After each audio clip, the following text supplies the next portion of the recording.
Hey guys, how's it going? It's Ritchie Plunkett from the Puppet Geek, and today guys, we're taking a look at the R9 390X Tri-X by Sapphire. Along this line of graphics cards, AMD needed a graphics card which would compete alongside Intel's competitors' graphics cards as well. And here we have the Tri-X 390X. For the price and performance of the R9 390X, you're going to be set back $649 Australian and $420 US for this graphics cards. Now that is a lot of money to pay in Australia, however in the US market it's quite reasonable for what the graphics card is. So what is the R9 390X packing under those fans? Well, you're going to get up to 1050 MHz of core clock speeds, 2816 stream processor with 8GB of GDDR5 memory running at a 512 memory bus and 600 MHz of memory speed. Did I mention it has 5 inputs? That's right, 5 inputs. God damn! You have one dual-link DVI, one HDMI port, and 3 display ports. Taking a closer look at the card, we have 3 80mm fans on the top with the black and orange color scheme, hence why the Sapphire name. This card is big, and when I mean big, it just fits into my Cooler Master half stacker case.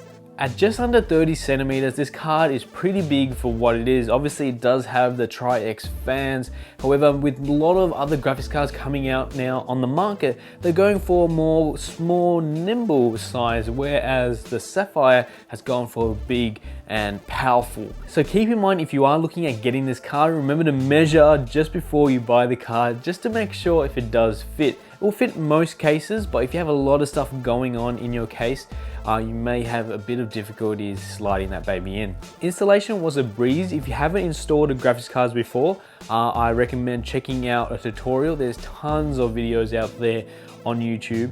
It's quite easy, you just hot swap it, just goes back into the drive, and that's about it. It all depends on the power. This graphics card in particular requires dual 8-pin power, so that's going to take up a lot of power to power this baby up. So that's something you want to make sure that your processor is compatible from your power supply, that it will power up. Most computers these days will have the 8-pin power strips, but just in case, make sure you look before you go purchase this graphics card. Surprisingly, there wasn't a backplate on this graphics card. Being a more high-end graphics card, I would have expected a backplate for this card. However, the PCB board is blacked out, which is pretty nice, given that it doesn't have a card. But if it did have a backplate, it would have been the icing on the cake for this baby. So depending on your computer and processor speed, it's all going to depend how well this graphics card runs. Now, it's like having a Ferrari, but inside the motor is like just any ordinary car motor. You know, it's going to look good, it's going to run pretty well. However, it's still going to slow down at the get-go because it has an old processor. Now, with that being said, my computer has an old processor and it still runs a lot of games quite well. Now with this graphics card, running at everything just on like a medium setting, just coasting along, I was able to get up to 79 frames per second, which is pretty good.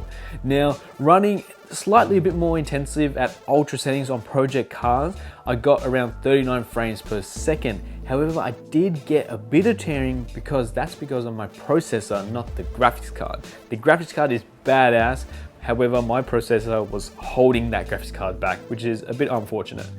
So as you and I dive into the PC realm of products of graphics cards, RAM and processors and whatnot, it's going to be a learning curve for all of us, just because I haven't done or focused a lot of my videos on PC products. So, I mean, I'm a PC person, you know, I have a PC, I've had one for a very long time, except, you know, the current one that I used to have, I really neglected it for a while since I went to Mac, and then I had consoles and everything like that, and I've just drifted away. So hopefully I'm going to come back and give you guys great content that you will enjoy with certain PC products like this graphics card. Now, when playing this game, I did get a bit of tearing, as you can see here throughout this gameplay, but that's due because of my processor was having a hard time keeping up to the graphics card. Everything was fine, everything still ran really well without no lag at all, about 39 frames per second, which was really surprising. Now, I did expect a bit of lag, but I didn't expect anything at all. So that was really great as well when having you know, a really slow processor with a badass graphics card, it still worked really fine. I was still able to play those games at full ultra settings. Is that recommended? Probably not. Medium would have been just as fine and I wouldn't have got any of those problems, but that's due to my processor again. Sapphire has done a really great job with keeping your card cool when you need it most. The Sapphire looks amazing even without a backplate, but it would have been nice just to have that with the finishing touch with the overall product. If you're in the market for a powerhouse graphics card, look at the R9 390X Tri-X graphics card by Sapphire. It's a really great graphic card, it does put out. However, I know a lot of people will justify saying the previous version was also a good graphics card and this one didn't have much improvements, and that's probably so. However, if you did need that little bit of extra power and you're willing to pay that little bit of extra money, I recommend getting this or waiting, because graphics cards do drop really fast, really quickly, because they're like cars. There's one coming out every second day, and no matter what graphics card you get, you always want to make sure you get the best value that you can for your money. At the moment in Australia, the Sapphire is quite expensive at $649 compared to the US pricing of $420. That's a big price markup. However, I would wait around. Don't go out and buy these graphics cards straight away. Just wait a little while. But still, it is a great graphics card, capable of 4K as well. I couldn't test 4K, unfortunately, because I don't have a 4K monitor or any monitor that put out that certain amount of resolution of a 1080p screen, so I wasn't able to test that. However, it can do it and is capable of doing that, as it has like 5 ports, so you can have like up to like 4 to 5 monitors all plugged in at once, and this graphics card won't drop a frame any second. Anyway guys, if you did enjoy this video and want to see more PC product reviews, give me a thumbs up, leave a comment down below, and hopefully guys, I'll see you guys in the next one. See ya.